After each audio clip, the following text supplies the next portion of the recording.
In the darkest moment of his life, he was about to jump when a child appeared and stopped him. Her innocent words saved him from the abyss. But the next day, a terrifying shock. The girl was found lifeless, her body cold. What really happened that night? If this story interests you, subscribe to our channel to receive all our moving stories. Continuing. Richard Morgan observed New York City through the window of his office on the 30th floor. The sky, heavy with dark clouds, perfectly reflected his state of mind. At 52 years old, he had achieved everything he had ever dreamed. Of a technology company valued in the millions, recognition in the market, a penthouse apartment in the Upper East Side. But none of that mattered anymore. His fingers drummed on the mahogany desk as he contemplated the photograph in an old, silver frame. The smile of Lily, his daughter, frozen forever at 6 years of age, haunted him day and night. 15 years had passed since the accident, but the pain remained as vivid as on the first day. "Mr. Morgan, the meeting with investors is scheduled for 3 o'clock. His secretary's voice sounded over the intercom, interrupting his dark thoughts. Richard looked once more at Sophie sleeping before leaving the room with Dr. Helen. In the hallway, he immediately called Anna. "What did you find?" he asked, his voice tense with anticipation. "The address, sir," Anna replied, and there was a strange note in her voice. "It's from an old orphanage that operated in the 80s, but the most surprising thing is that I found records that a child named Mary Grace lived there for a brief period. And there's more. I found a folder with documents about her." Richard felt his heart race. "What kind of documents?" "You'd better see for yourself. I've already digitized everything and sent it to your email. But Mr. Morgan..." Anna paused.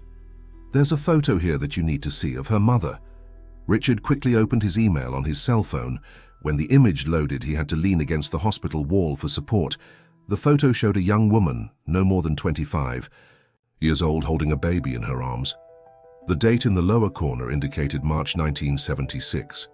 The woman was identical to his deceased wife, Lily's mother. "This is impossible," he muttered, more to himself than to Anna. "There's more," his secretary continued. "I managed to locate Mary's mother's death certificate. She died in a car accident on a stormy night. The daughter survived and was taken to the orphanage. The coincidences were too disturbing to be ignored." Richard hung up after thanking Anna, his mind trying to process all the information. Dr. Helen, who had waited patiently, watched him with concern. "Doctor," she said softly, "there's something I need to show you too." She led him to her office, where she opened a folder with Sophie's tests. "When she arrived, we did all the routine tests. What we found was unusual." Richard examined the papers she handed him. Even with his limited knowledge of medicine, he could understand what the results showed. Sophie had the same rare type of disease that had taken his wife. "Without treatment," the doctor continued, "she would have only a few months to live. But if we start now with the proper medications, she'll have the best possible treatment," Richard interrupted, his voice firm. "I'll cover all costs. And as for her documents..."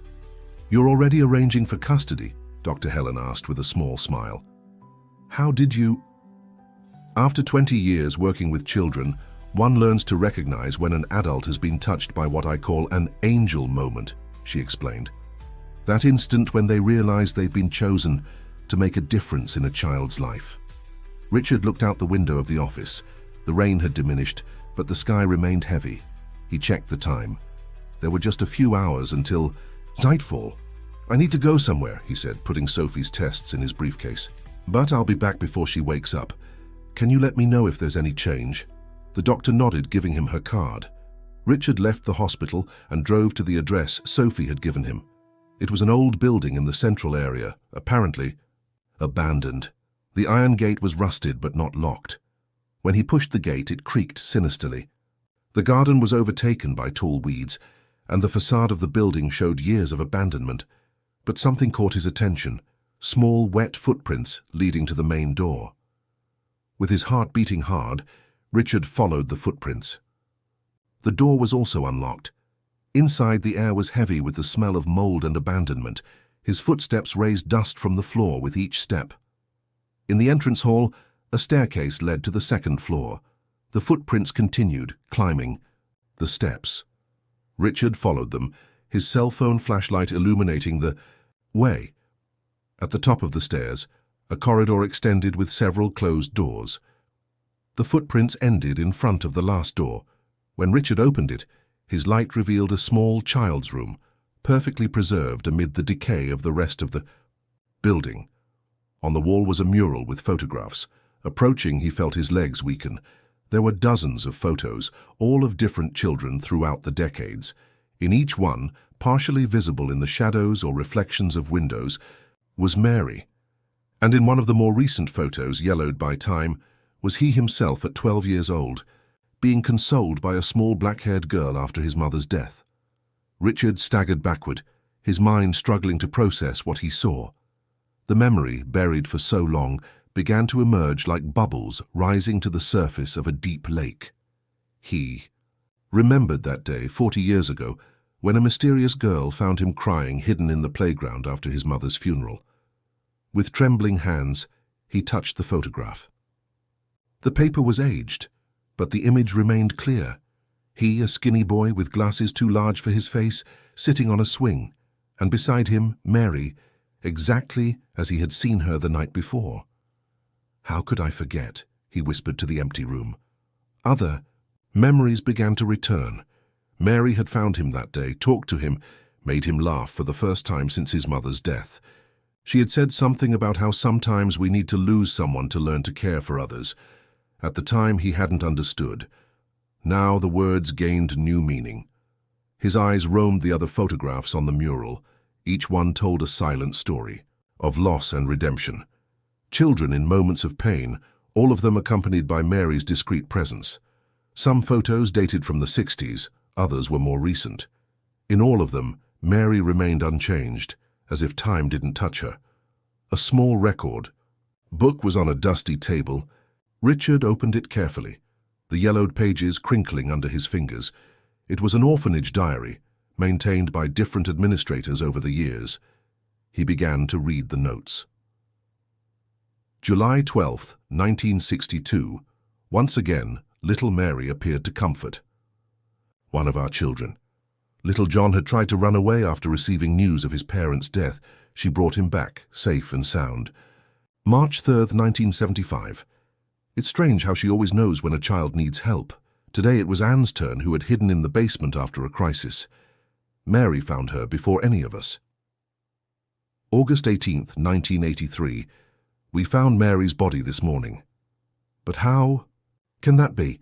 She was here last night talking with the children, and last week too, and last month."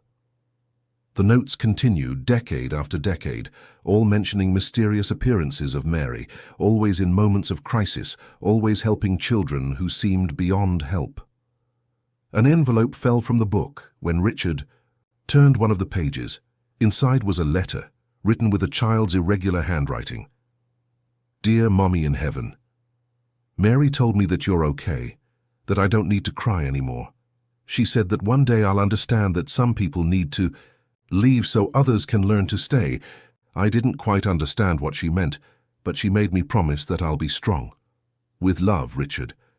His own words, written so long ago, made his legs weaken. He sat on the dusty floor, tears flowing freely down his face. How could he have forgotten? How had such a significant memory been lost in time? A particularly strong thunder made him look at the window. The storm had returned with full force. On the misted glass for a brief moment, he thought he saw the reflection of a black-haired girl smiling at him. His cell phone vibrated. It was a message from Dr. Helen. "Sophie woke up. She's asking for you. And Mr. Morgan, she said something. Strange. She said that Mary appeared in her dream and asked her to tell you that it's time to complete the circle." Richard stood up quickly, keeping the letter and some of the photographs in his pocket. When he turned to leave the room, something on the opposite wall caught his attention. It was a child's drawing, apparently recent, showing 3 figures holding hands: a black-haired girl, a red-haired one, and a tall man. Below the drawing, written in childish handwriting, was a single phrase: "Some families are born from the heart." Richard drove back to the hospital with his heart beating fast. the discoveries at the orphanage echoing in his mind. The storm continued strong, but now, instead of seeming threatening, there was something comforting about it, as if each raindrop carried a message of hope. When he reached Sophie's room, he found the girl sitting up in bed, her colors already a little better. She smiled upon seeing him, a smile that lit up her entire freckled face. "You came back," she said simply. "I promised I would, didn't I?" Richard replied, sitting in the chair next to the bed. "How are you? Feeling?" "Better. Dr. Helen said I'll be fine, I just need to take some medicine." Sophie paused, playing with the edge of the sheet. "Mary appeared again, in my dream." Richard took his briefcase and removed the photographs he had brought from the orphanage. "Do you mind if I tell you a story?" Sophie adjusted herself in the bed, her eyes shining with interest. Richard began to tell about a boy who had lost his mother a long time ago, and how a mysterious girl had helped him find strength to continue. He told about how that same boy grew up, built a life, had a daughter, and then lost her too. "But you know," he continued, his voice soft, "I think only now do I understand what Mary was trying to teach me all these years, that the pain of loss doesn't have to be the end of the story. It can be the beginning of something new." Sophie listened attentively, her small hands holding the angel brooch. "Is that why she brought me to you?" "I think so," Richard smiled, feeling a peace he hadn't experienced in years. "Do you know the story of the phoenix, Sophie? It's a magical bird that when it dies is reborn from its own ashes." The girl shook her head. "Sometimes life is like that. From the end of one thing, the beginning of another is born. From the pain of a loss, the possibility of a new love is born." Richard breathed deeply before continuing. "Sophie, if you'll allow me, I'd like to be your family." The girl's eyes filled with tears. "You want to be my father?" "Yes," Richard answered, feeling his own tears begin to fall. "Not to replace the people you lost, but to build a new story together." Sophie extended her arms, and Richard gently hugged her, feeling the small body trembling with sobs of joy and relief. Over her shoulder, through the hospital window, he could swear he saw for a brief moment a black-haired girl smiling and waving amid the rain. 3 months later, the former headquarters of Richard's company had been transformed into the Lily Institute, a shelter center for children in vulnerable situations. Sophie, now recovered and officially his daughter, helped him receive the children who arrived, always with a welcoming smile and words of comfort that seemed beyond her age.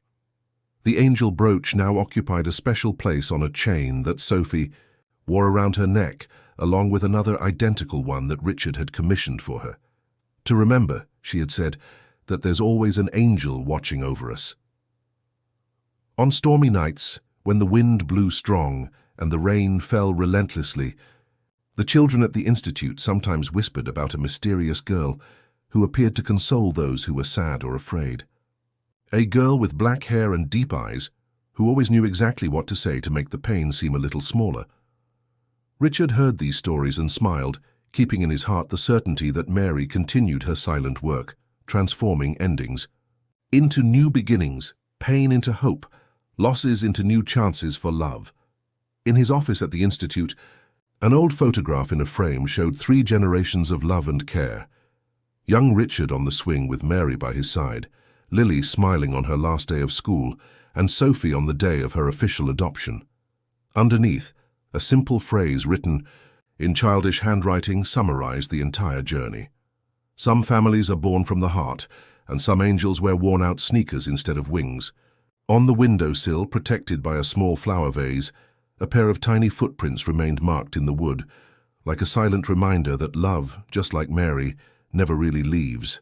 It just transforms and finds new ways to touch other lives. "Cancel." "Everything," he replied tersely, switching off the device before she could protest. Richard opened the bottom drawer of his desk and removed a manila envelope. Inside, meticulously organized documents detailed the transfer of all his assets to charitable institutions. He had planned every detail over the past few months, waiting for the right moment. The time to carry the weight of guilt had come to an end. While putting the envelope in his briefcase, Unwanted memories invaded his mind. The day he decided to attend that important meeting, instead of picking up Lily from school, the heavy rain that was falling, the inexperienced babysitter he had hastily hired, the phone call that changed everything. 15 years building a Nabra key, empire, burying himself in work to avoid thinking, to avoid feeling. 15 years waking up in the middle of the night, hearing the echo of his little princess's laughter through the empty hallways of his penthouse. 15 years carrying a burden that grew heavier with each day. The city was beginning to light up when he left the building. The security guard at the reception greeted him as always, not suspecting that this would be the last time he would see him. Richard walked slowly through the downtown streets, observing people hurrying by, all trapped in their own stories, their own pain. The cold July wind cut his face as he approached his destination. The old bridge over the Hudson River, built in the 1940s, was a place forgotten by the city's modernization. Few cars passed by at this hour, and the poor lighting created shadows that seemed to dance on the dark waters below. Richard stopped in the middle of the bridge, his hands gripping the worn concrete parapet. The turbulent waters of the river seemed to call him, promising an end to his agony. He had chosen this specific place after weeks of research. The height was sufficient, the current strong enough. There would be no turning back. He took his cell phone from his pocket and turned it off, placing it alongside his wallet and keys on the parapet. He didn't want to leave any doubts about his intentions. The wind was now blowing harder, messing up his graying hair as if trying to tear away his last hesitations. "Forgive me, Lily," he whispered into the night, as silent tears ran down his face. Daddy tried to go on, but couldn't.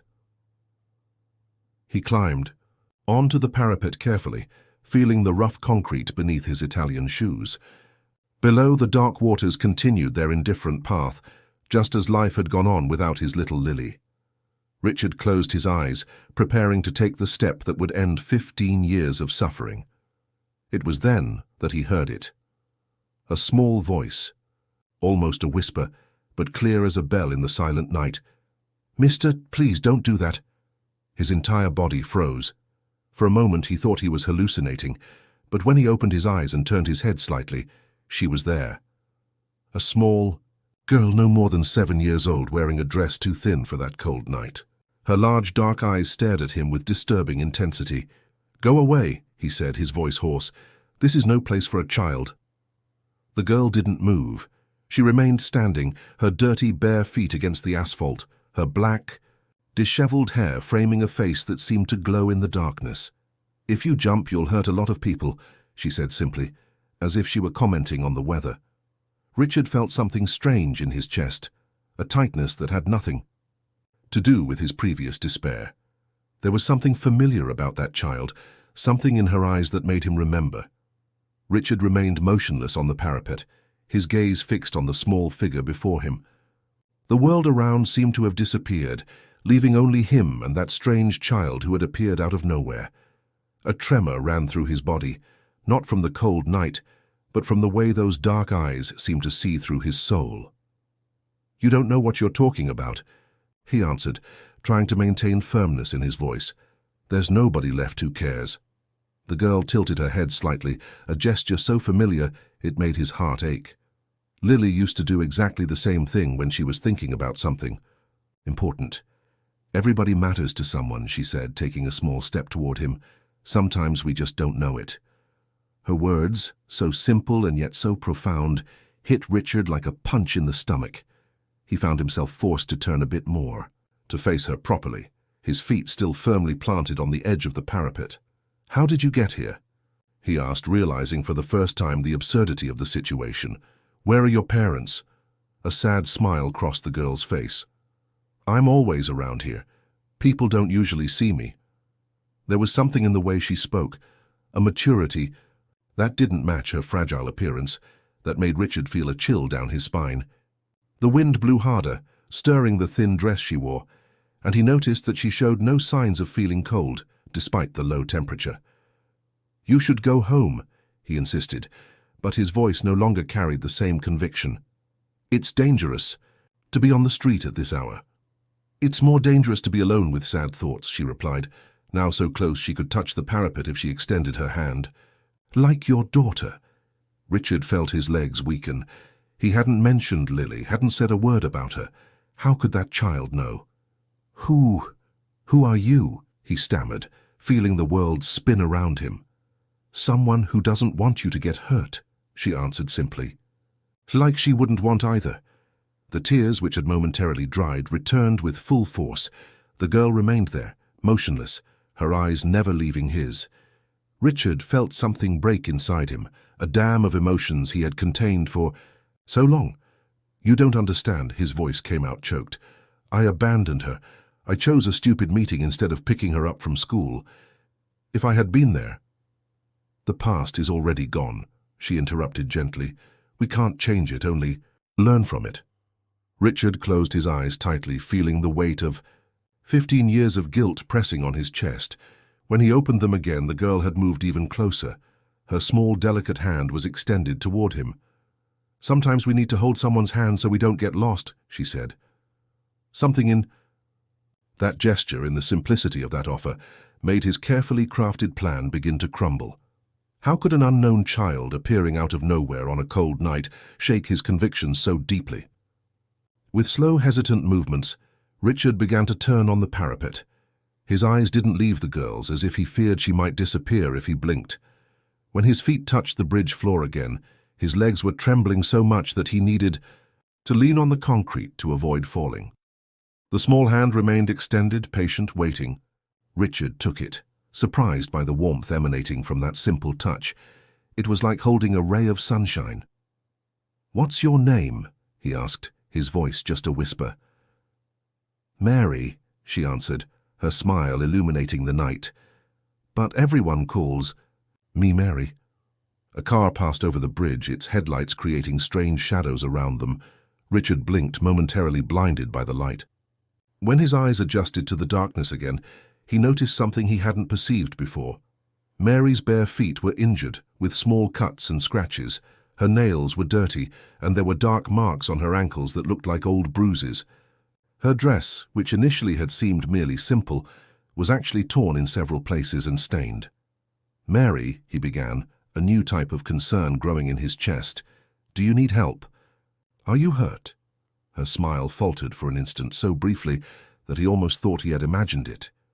"Everyone needs help sometimes," she responded enigmatically, "even those who seem to have everything." Before Richard could insist, a particularly strong gust of wind swept across the bridge, bringing with it the first drops of rain. The distant sound of thunder echoed through the city. The rain began to fall with greater intensity, but Mary made no move to protect herself. She remained there, her small hand still holding Richard's, as if that moment could last forever. Water droplets ran down her thin face, but she didn't seem to mind. "You need to get out of this rain," Richard said, feeling a growing concern. He looked around, searching for nearby shelter. A few meters from the bridge was a small covering of an abandoned bus stop. "Come on, let's take cover there." Mary followed him without resistance, her bare feet making soft sounds against the wet asphalt. Under the faint light of the lamppost near the bus stop, Richard could observe her better. Her black hair was tangled and uncut, as if it hadn't received care for a long time. The dress, besides being torn and stained, seemed too big for her thin body. "Where do you live, Mary?" he asked gently, crouching down to her height. "I can take you home." The girl looked away for the first time since they had met. "Home is where the heart is," she answered, with that same disconcerting maturity. "Sometimes we lose our way back." Richard felt a lump in his throat. There was something deeply wrong with this situation. A child shouldn't be alone at that hour of the night, much less talking that way. He took off his coat and placed it over her shoulders, noticing how the heavy fabric made her look even smaller. "Are you hungry?" he asked, remembering a cafe that stayed open 24 hours a few blocks away. "We can eat something while we talk." Mary shook her head. "I don't need food," she said simply. "But you need to eat. How long has it been since you've eaten properly?" The question caught him by surprise. Come to think of it, he couldn't remember the last time he had had a proper meal. In recent days, consumed by dark thoughts and his final plans, he had barely touched food. "That doesn't matter anymore," he replied, but his voice came out weak, without conviction. "Yes, it does," Mary insisted, her eyes again fixed on his. "How will you help others if you can't even take care of yourself?" Again, Richard felt that strange sensation, as if the girl could read his soul. How did she know he needed to help someone?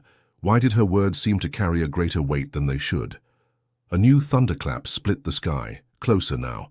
The rain had transformed into a downpour, creating curtains of water that limited visibility to just a few meters. The cold wind blew forcefully, making the coat Mary was wearing flap violently. "I need to get you out of here," Richard decided, no longer asking permission. "I'll call a taxi and—" "No," Mary interrupted him with surprising firmness. "We haven't finished our conversation yet." "What conversation?" he asked, frustrated. "Mary, you're just a child alone in the street during a storm. You need help." Sad smile crossed her face. "Everyone thinks they know what others need," she said softly.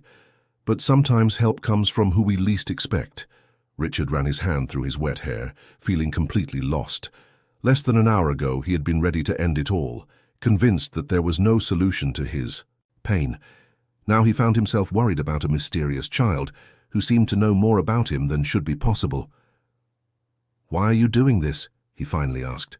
"Why do you care if I—" His voice failed, unable to complete the sentence. "Because someone needs to care," Mary responded, her voice almost disappearing under the noise of the rain. "Because sometimes we need to see beyond our own pain to find a reason to continue." Her words hit Richard like lightning. He suddenly remembered all the moments when he had closed himself off to the world after Lily's death, the people who had tried to help and were pushed away, the opportunities to start over that he himself had destroyed, sinking deeper and deeper into his guilt and his work. "Do you have someone waiting for you somewhere?" he insisted, trying a new approach. "Someone must be worried about you." Mary took a step toward him, her eyes shining in a way that didn't seem natural under the faint light of the lamppost. "You worry about me," she said, not as a question but as a statement. "Why?" The answer came automatically to his lips. "Because you're just a child who needs help." "And what if I told you I came to help you?"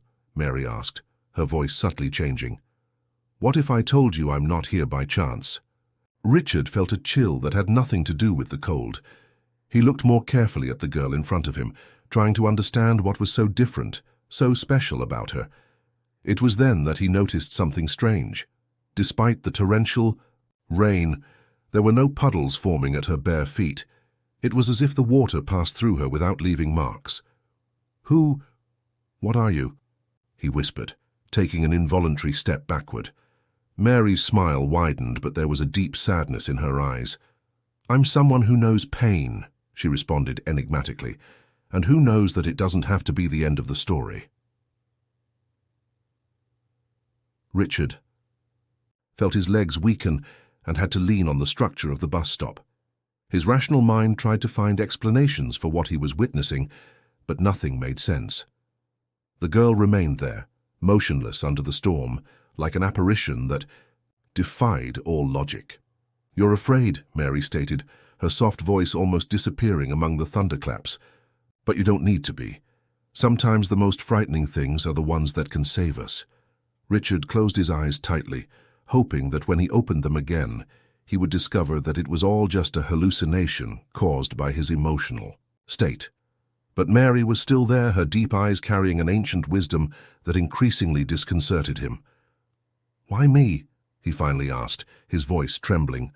"Of all the people in this city, why are you here with me?" "Because you still have much to do," she answered simply.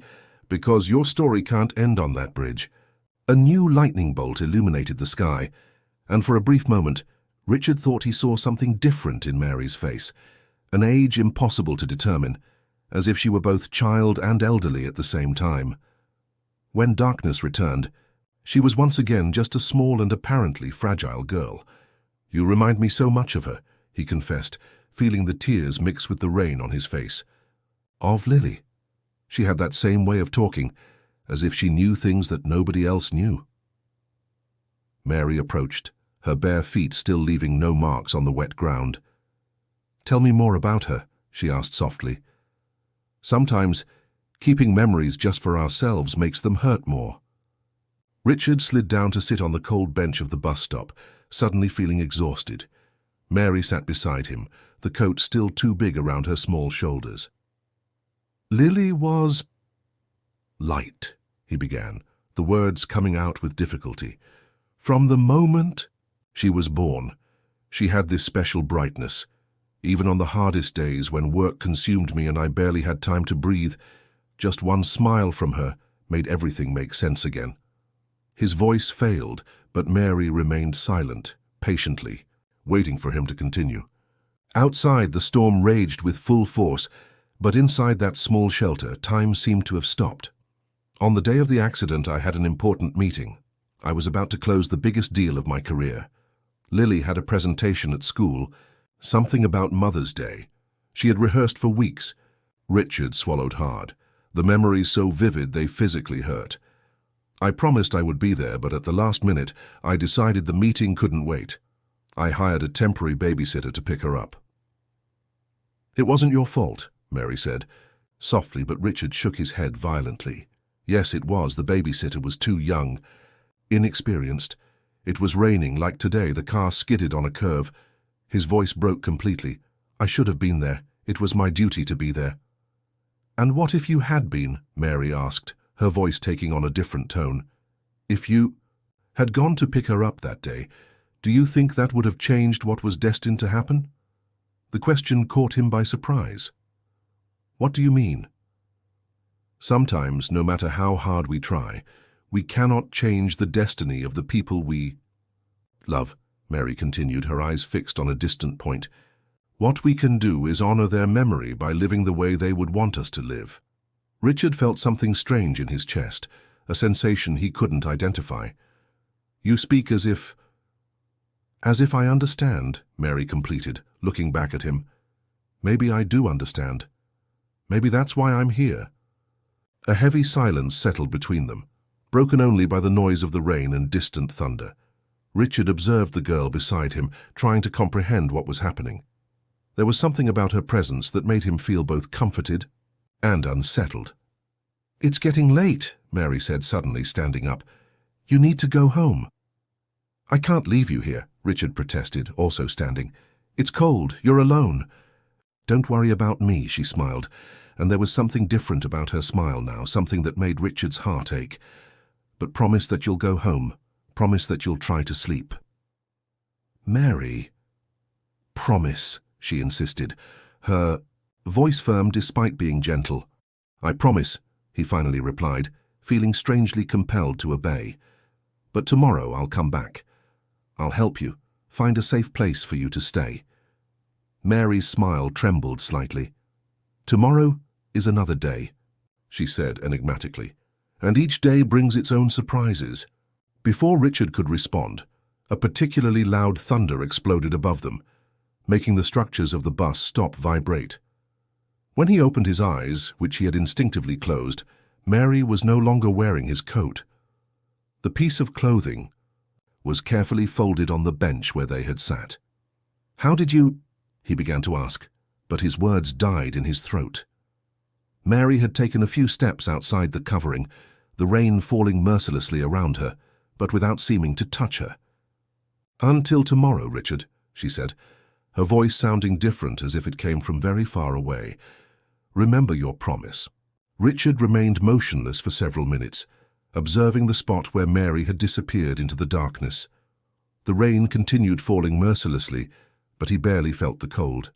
His mind tried to process everything that had happened during that surreal night. He picked up the folded coat from the bench, feeling the completely dry fabric despite Mary having worn it under the storm. That made no sense. Nothing made sense. Even so, something inside him had changed. The desperation that had led him to the bridge seemed to have been replaced by a different urgency. The way back to his apartment was like a nebulous dream. The streets were practically deserted, with only occasional cars cutting through the curtain of rain. When he finally arrived at the luxurious building where he lived, the night doorman looked at him with concern. "Is everything all right, Mr. Morgan?" "You're soaking wet." Richard just nodded vaguely, entering the elevator. Upon reaching his penthouse, he went straight to the bathroom, leaving a trail of water along the way. He faced his reflection in the mirror and barely recognized the man, staring back. His eyes, once empty of any emotion, now shone with a feverish intensity. After a hot shower and dry clothes, he sat in his living room, still holding the mysteriously dry coat. The silence of the apartment, which had previously suffocated him with painful memories, now seemed full of unanswered questions. His cell phone, which he had left on the parapet of the bridge, was on the coffee table. He didn't remember taking it back, but there it was. When he turned it on, there were dozens of missed calls and messages from his secretary, concerned about his strange behavior during the day. He ignored all the notifications and opened the browser. His fingers trembled slightly as he typed "Missing Children, New York City" in the search bar. Hundreds of results appeared, each more heartbreaking than the other. Young, smiling faces stared at him through the screen, all carrying stories of loss and pain. Hours passed as he delved deeper and deeper into his research. He discovered that there were dozens of children living on the streets of the city, many without any official record. Some fleeing from abusive homes, others simply lost in the system. Each story he read made his heart ache a little more. When the sun began to rise, tinting the sky with pink tones after the storm, Richard realized he had spent the entire night researching. His body was exhausted, but his mind continued racing. Mary's words echoed in his memory. "How will you help others if you can't even take care of yourself?" He stood up and went to the kitchen, preparing a cup of strong coffee.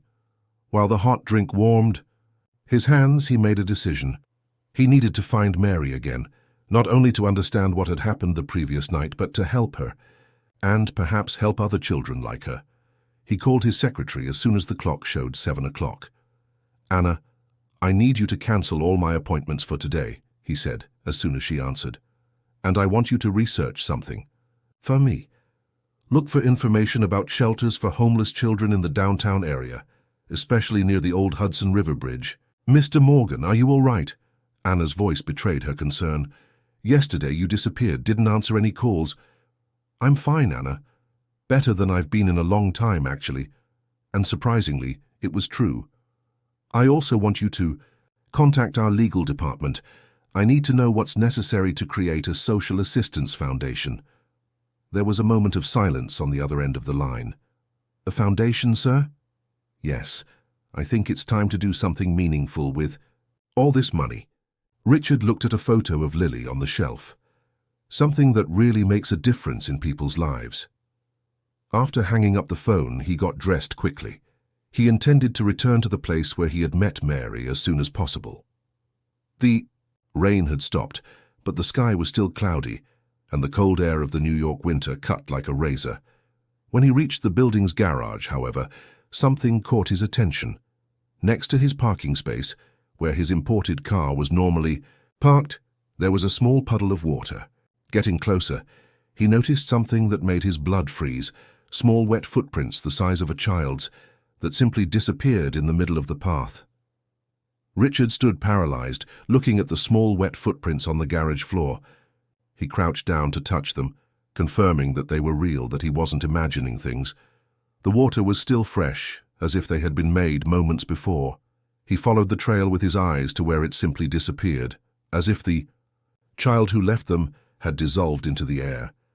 With trembling hands, he took his cell phone and took several photos of the footprints.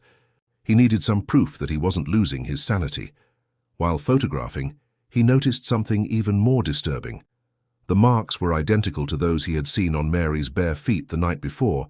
Even the small cuts and scratches were reflected in the puddles of water. "Mr. Morgan?" The voice of the garage security guard startled him. "Is everything okay?" Richard stood up quickly, putting the phone in his pocket. "Yes, George.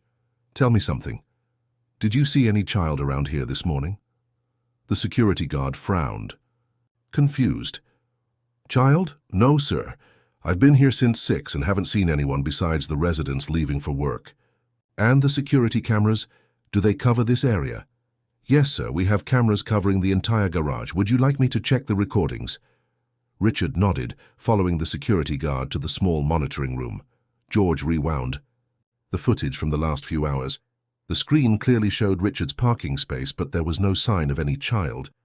The footprints, however, appeared out of nowhere around 6:30 in the morning, as if an invisible person was walking through the garage. That's not possible, George muttered, his widened eyes fixed on the screen. Richard felt a chill run down his spine. Can you send me a copy of that recording? He left the garage minutes later with the video saved on his cell phone, his mind a storm of thoughts. He drove to the bridge where everything had begun the night before. In daylight, the place looked even more desolate.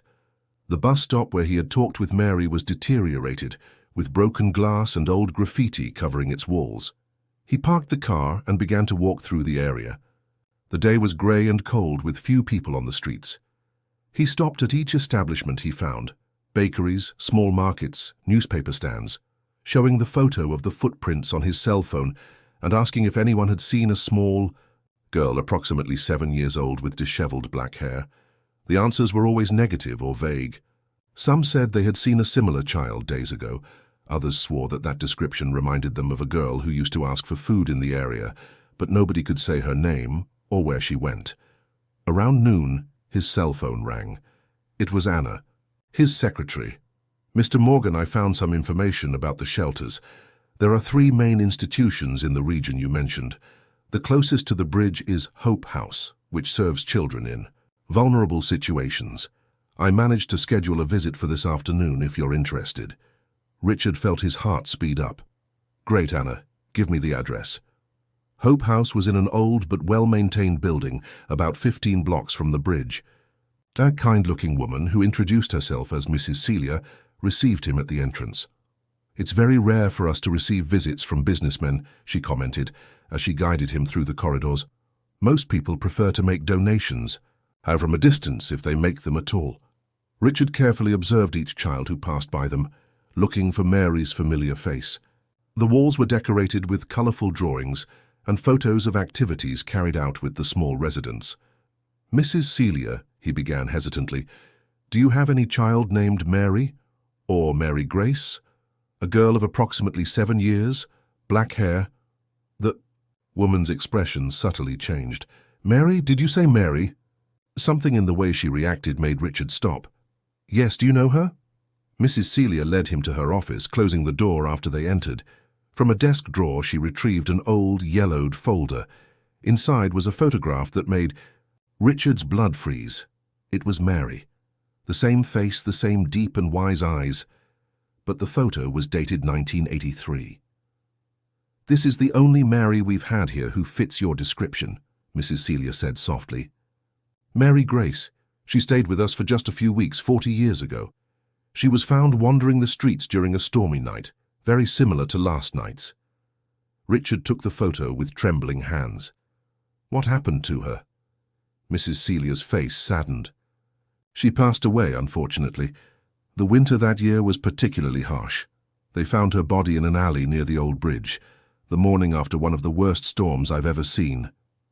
No, Richard whispered, his voice failing. It can't be the same person. I saw her last night. I talked to her. She... Mr. Morgan, Mrs. Celia gently interrupted him. It's not the first time someone has come here looking for her. Richard felt his legs weaken and needed to sit down. Mrs. Celia observed him with an understanding look, as if she had witnessed similar reactions before. What do you mean by, not the first time? He asked, his voice just a whisper. The elderly woman sighed deeply before continuing. Over the years, several people have appeared here looking for a girl with the same description. The story is always similar. They find her in moments of deep despair, usually during stormy nights. She talks to them, prevents them from doing something terrible, and then disappears. Richard looked again at the photograph in his hands. It was undeniable. The girl in the yellowed image was identical to the Mary he had met the night before. the same deep eyes, the same enigmatic smile. "Here," Mrs. Celia said, removing more documents from the folder.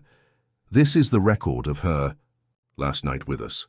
The paper was faded by time, but it was still possible to read the handwritten report. Mary Grace left the shelter after dinner, saying she needed to help someone. Despite our efforts to stop her, she escaped during the storm. Her body was found the next morning. "Why was she on the streets?" Richard asked, feeling a lump in his throat. Nobody knew much about her past. She appeared one day, just as she disappeared. During the short time she stayed with us, she had peculiar behavior. She always knew when one of the other children was sad or needed help. Sometimes she said things that seemed beyond her age. Richard felt a chill run down his spine as he recognized the same behavior he had witnessed the night before. "The other people who saw her," he began hesitantly. "What happened to them?" Mrs. Celia opened a different drawer and took out a scrapbook. Many of them maintained contact with the shelter over the years. This one, she pointed to an old news article, is about a woman who found Mary in 1995. She was about to give up everything after losing her son in an accident. Today she runs an NGO that helps grieving mothers. Page after page, similar stories unfolded, people who had found Mary in their darkest moments and who afterward transformed their lives in some meaningful way. "But how is this possible?" Richard murmured, more to himself than to Mrs. Celia. "There are things in this world that we cannot explain, Mr. Morgan," she replied softly. "Sometimes what's important is not to understand, but to accept the gift that is given to us." Richard closed his eyes, remembering Mary's words from the night before. Sometimes we need to see beyond our own pain to find a reason to continue. "You didn't tell me," Mrs. Celia said gently, "about your encounter with her." For a moment, Richard hesitated, but something in the understanding look of the woman made him start talking. He told her about the bridge, about his dark plans, about how Mary appeared out of nowhere and stopped him. His voice trembled as he described the conversation at the bus stop, the mysterious footprints in the garage. When he finished, Mrs. Celia had tears in her eyes. "You?" "No," she said. "On the night that Mary's, on her last night here, she told me something I never forgot. She said that sometimes we need to die a little so that others can live." Richard felt his heart tighten. "What do you think she meant by that?" "At the time I didn't understand, but now—" Mrs. Celia paused, looking out the window where dark clouds were beginning to form again. Maybe she knew that her death wouldn't be the end, but a beginning for all those she would help afterward. A distant thunder made the windows vibrate slightly. Richard looked at the sky through the glass, noting how the approaching storm was similar to the previous nights. "There's still something I don't understand," he said. "Why does she choose some people and not others? Why did she appear to me?" Mrs. Celia smiled sadly. "Perhaps because you, like all the others who met her, had something important still to do in this world. Something you would only realize when you were about to give up everything." At that moment, the phone on the desk rang. Mrs. Celia answered, her expression quickly changing to concern. "Mr. Morgan," she said after hanging up, "they just found a child, a girl. She is—" Mrs. Celia's voice trembled slightly as she continued, "She's at the city hospital. She was found unconscious near the bridge, exactly in the same place where—" Richard didn't need her to finish the sentence. He stood up with a jump, his hands unconsciously gripping the old photograph of Mary that he was still holding. "Which hospital?" he asked, already heading toward the door. "St. Mary's. But Mr. Morgan—" Mrs. Celia hesitated. "The description they gave me is very similar to Mary." The journey to the hospital was a blur of confused thoughts and impossible theories. The rain was beginning to fall again, heavy drops hitting against the car's windshield. Richard barely noticed the city's chaotic traffic, his mind focused only on getting there as fast as possible. At the hospital reception, a middle-aged nurse attended him with a tired expression. "The girl who was found near the bridge," he said, trying to control the anxiety in his voice. "I need to see her. Are you a relative?" "No, but—" Richard stopped, realizing he had no plausible explanation for his interest. How could he explain that he was looking for a child who had theoretically died 40 years ago? He was saved by the appearance of a doctor who was passing through the corridor. Hearing the conversation, she approached. "Are you looking for the girl from the bridge?" she asked, a crease of concern on her forehead. "I'm Dr. Helen. I'm taking care of her. Do you know who she is?" Richard hesitated. "Maybe. Can I see her?" The doctor studied him for a moment before nodding. "Come with me, but I need to warn you, she's very weak. Severe hypothermia. If she hadn't been found in time." As they walked through the white aseptic corridors, Dr. Helen continued, "The strangest thing is that we didn't find any record of her in the system. No documentation, no bulletin of a missing child that matches the description. It's as if she didn't exist." They stopped in front of a closed door in the pediatric ward.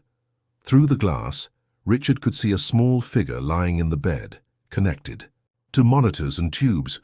"Before we go in," the doctor said, lowering her voice, "there's something I need to mention. When she was brought in, she was holding this." From her pocket, she took out a small object wrapped in gauze.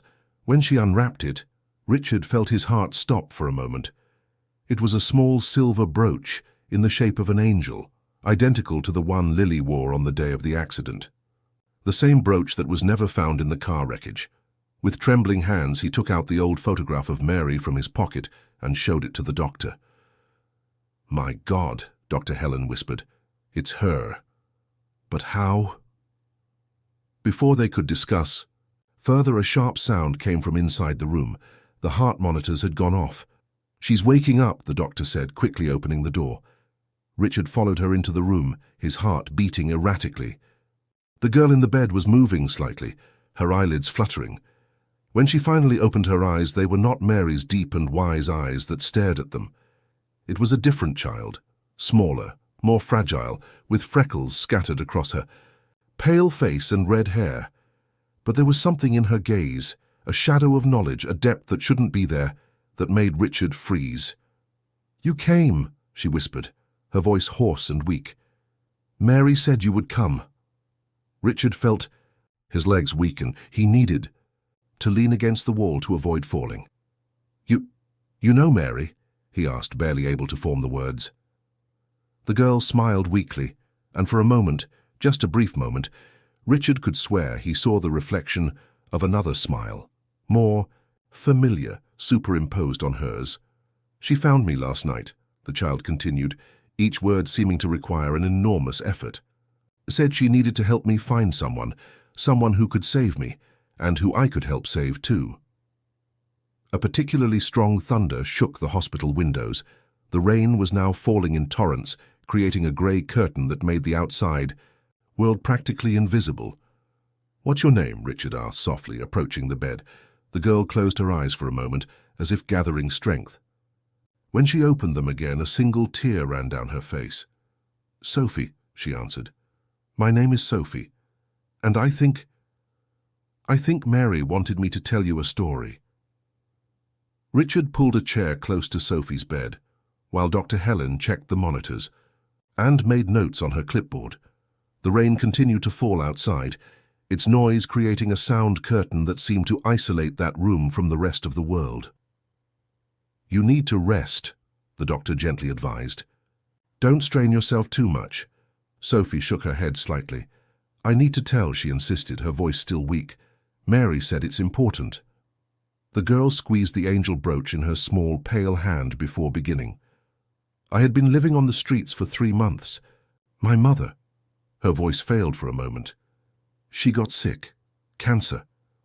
After she was gone, there was no one left. The social worker wanted to take me to a shelter in another state, where my aunt lives, but I was afraid. I ran away." Richard felt his heart tighten. Sophie couldn't be more than 8 years old, just a little older than Lily when... "Last night," she continued, "it was very cold, colder than ever. I had found a place to sleep, near the old bridge. I was so scared, so hungry." Silent tears began to run down her face. "That's when she appeared." "Mary," Richard whispered, and Sophie nodded. "She sat beside me, gave me her coat. It was warm, so warm." Sophie frowned as if trying to remember something important. She told me about you, about your daughter, about how sometimes we need to lose something to be able to help others not get lost. Richard felt his breathing falter. Dr. Helen, who had remained silent until then, approached the bed with interest. She gave me this, Sophie continued, extending the angel brooch toward Richard. Said it belonged to someone very special, someone who had left too early, and that now it was time for it to find a new home. With trembling hands, Richard took the brooch. It was impossible not to recognize every detail of the small silver angel, every tiny mark that Lily had made while playing with it, the gift that her mother had given her shortly before she also passed away. Mary said you would understand me, Sophie continued, her voice becoming weaker. That you would know what to do. She made me promise that I would trust you, that I would let you help me. She said that sometimes we need to accept help to be able to move forward. A heavy silence fell over the room, broken only by the rhythmic beep of the heart monitors. Richard stared fixedly at the brooch in his hands, feeling the weight of all, the coincidences of all the improbable encounters that had led to that moment. There's one more thing, Sophie said after a few moments. Mary made me memorize an address, said it was important, that you needed to go there tonight. Richard took his cell phone, ready to write it down. Sophie slowly recited the address, as if each word required an immense effort. It was a street in the same neighborhood where the bridge was located. And she left a message, the girl continued, her eyes beginning to close from fatigue. Told me to tell you that some doors only open when we're ready to cross them, and that Lily is proud of you. The last words were just a whisper before Sophie fell asleep, exhausted by the effort of telling her story. Dr. Helen checked her vital signs, adjusting the blanket over her small body. She needs to rest now, the doctor said softly. But Mr. Morgan, what's going to happen to her? We can't keep her here indefinitely and without documents. Richard looked at the sleeping girl, then at the brooch in his hands, and finally at the old photograph of Mary that he still carried in his pocket. A decision began to form in his mind, clear and inevitable like the dawn after a long night of storm. She won't be alone, he said firmly. I'll activate my lawyers immediately. As for the documents, his cell phone vibrated, interrupting him. It was a message from Anna, his secretary. Mr. Morgan, I found something about the address you asked me to research earlier. You need to see this. Immediately.